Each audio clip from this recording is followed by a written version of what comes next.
தேனீக்கு தண்டனை மரணம். ஒரு பெரிய மரத்தின் உச்சியில் தேன்கூடு ஒன்று அமைந்திருந்தது. தேனீக்களின் தலைவியாகிய ராணி தேனீக்கு கடவுளை சந்திக்க வேண்டும் என்ற ஆசை ஏற்பட்டது. அது கடவுளை நினைத்து தவம் செய்தது. ராணி தேனியின் முன்னால் தோன்றினார் கடவுள். ராணி தேனியே, உனக்கு என்ன வரம் வேண்டும் என்று கேட்டார் கடவுள்.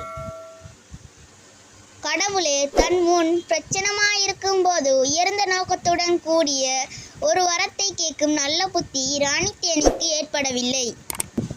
இறைவனே, என்னிடம் இருக்கும் தேனை நாடி வருபவர்களை கொட்டி அவர்கள் சகிக்க முடியாத வேதனையை அனுப்பிக்குமாறு செய்தருள வேண்டும் என்று ராணி தேனி கேட்டுக்கொண்டது.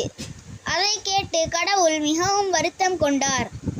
ராணி தேனியே, பிறருக்கு உதவி செய்யக்கூடிய நல்ல வாய்ப்பை வசதியை நீ கேட்டிருந்தால் நான் மிகவும் மகிழ்ச்சி அடைந்திருப்பேன்.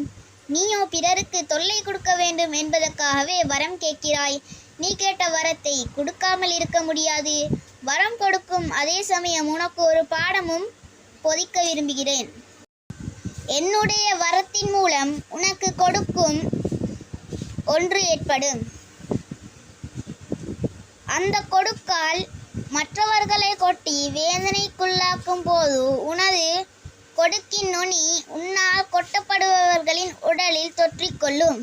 உடனே நீ உயிரிழந்து விடுவாய். இவ்வாறு கூறிவிட்டு மறைந்தார் கடவுள்.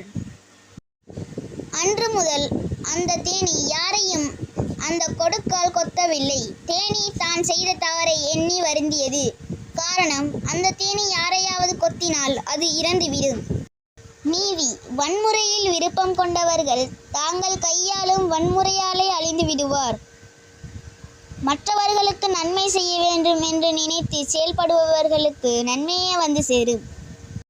லைக் பண்ணுங்க, ஷேர் பண்ணுங்க, சப்ஸ்கிரைப் பண்ணுங்க. பக்கத்தில் இருக்கிற பெல் பட்டனை கிளிக் பண்ணுங்க.